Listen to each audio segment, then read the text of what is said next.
அன்பிற்கினிய புறா வளர்ப்பு ரசிகர்களுக்கு வணக்கம்.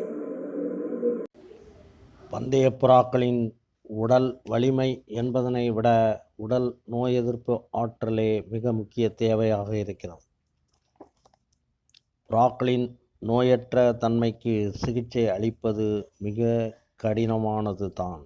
எனினும் பந்தய புறாக்களின் உடல் ஆரோக்கியம் என்பது உடல் மற்றும் மனம் சார்ந்ததாகவும் இருக்கிறது. உடல் சரியில்லை என்று சொன்னால் புறாக்களின் மனமும் பாதிக்கப்பட்டு உட்கார்ந்து விடுகிறது.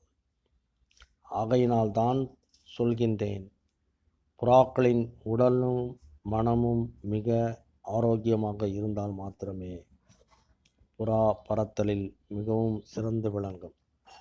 இதற்கு அடித்தளமாக விளங்குவது புறாக்களின் முழுமையான ஆரோக்கிய ஆற்றலே ஆகும்.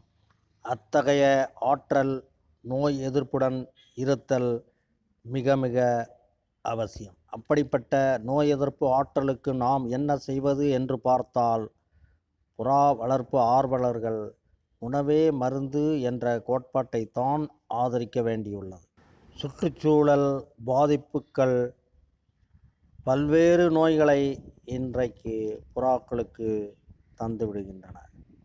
இத்தகைய நிலையில் நோய் எதிர்ப்பு ஆற்றலை வளர்க்கும் உணவுகளை, அதாவது மூலிகை கலந்த உணவுகளை நாம் புறாக்களுக்கு அளிப்பதன் வழியாகத்தான்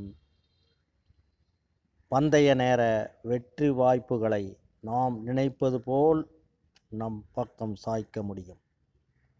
எப்படியும் புறாக்கள் தான் பந்தய நேரத்தின் கதாநாயகர்கள். நாம் அதன் இயக்குனர் மாத்திரமே. இயக்குனருக்கு தேவை நோய் எதிர்ப்பு ஆற்றலை கொண்ட பந்தய புறாக்களே. புறாக்களுக்கு வியர்வை சுரப்பி என்பது அறவே இல்லை. அவை தமது வெப்பத்தை வெளியேற்ற வாய் வழியாகத்தான் சுவாசிப்பதை கடைபிடிக்கின்றன. எனவே சுவாச குழாயில் தொற்று என்பது ஏற்படாமல் தடுப்பது மிகவும் அவசியமாகிறது.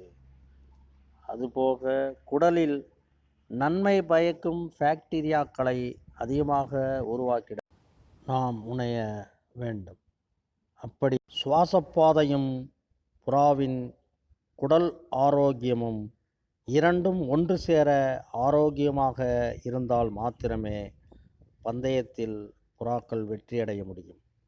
பந்தய வட்டத்திற்குள் நுழையும் எந்த புறாவானாலும் அவைகள் இன்னுயிரை பணயம் வைத்து தான் தனது வெற்றி வாய்ப்பை தன் எஜமானருக்கு வழங்கி மகிழ்விக்கின்றது. அப்படிப்பட்ட புறாக்களுக்கு நமது கைமாறு என்பது ஊட்டச்சத்து மிகுந்த நோய் எதிர்ப்பு ஆற்றலை கொண்ட உணவுகளை வழங்குவதே. பலவீனமான நோய் எதிர்ப்பு சக்தி கொண்ட புறாக்கள் தமது செரிமான அமைப்பு மற்றும் சுவாச அமைப்பு நோய்களுக்கு எளிதில் ஆட்பட வாய்ப்பு உண்டானதினால் உணவே மருந்து, மருந்தே உணவு என்ற அடிப்படையை ஆதரித்து அதற்கு தகுந்த மருந்துணவுகளை நாம் தர வேண்டியுள்ளது. நன்றி. தொடர்வோம்.